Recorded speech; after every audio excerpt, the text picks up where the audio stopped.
Hi, my name is Daniel Brown and I'm the CEO of Myriad Real Estate Group, and today we are going to talk about why owning a home is the greatest path to wealth in our country. So I believe that owning a home is the greatest path to wealth in our country because investing in real estate is the only asset class that we all have access to where your buy-in is very low and the profit or the appreciation you earn is on the entire amount. So let me kind of break that down, and I just use $1 million for math purposes. So let's say you're buying a home at $1 million and you put 20% down. You're putting $200,000 down on $1 million investment. Now when that home appreciates or that $1 million earns interest, you are earning interest or appreciation on the $1 million, not just the $200,000. And that is the only investment class typically that your average American has access to where they can leverage a very small investment but earn a return on the entire nut. And so that is bucket number one. Bucket number one to growing your wealth in our country all starts with home ownership, and that's why.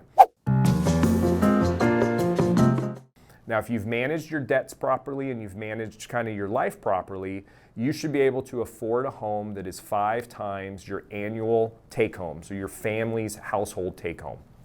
So if your annual take-home for your family is $100,000, you should be able to afford a $500,000 house. Now, a lot of the gurus out there, including Dave Ramsey, says that your monthly payment should never exceed 30% of your monthly income. And so that math still works out pretty well right now, even in this high rate environment that we're in. It's borderline, so it just kind of depends on what your down payment ultimately is.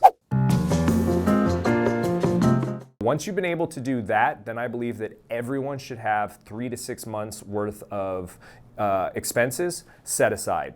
Life happens, rainy days happen, things at your house are going to break, people are going to lose jobs, stuff's just going to come up, cars are going to break down. That's just life, and you don't want to put those expenses on credit cards. You want to be able to finance them using your own cash.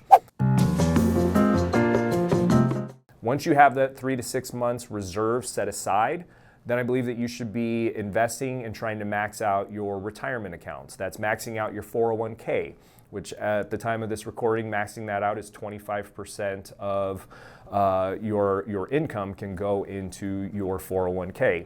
At minimum, if your company doesn't match, you should at least be doing that because that's free money. But working your way up to maxing that out every year. Then maxing out your IRAs and your Roth IRAs as well. So this is all very boring, right? But once you get to those 3 buckets, this is where the fun starts, where you can start investing in things like crypto and NFTs and buying investment properties and individual stock. And that bucket number 4 should never exceed 20% of your overall investments. And the reason for that is you should be a little bit riskier with that 20%. And if that goes to 0, while it would suck, it's not going to financially ruin you. And if it takes off, that's going to be amazing. And so you should never have more than 20% allocated towards that more risky stuff. So building wealth in our country, it all stems from owning your own home.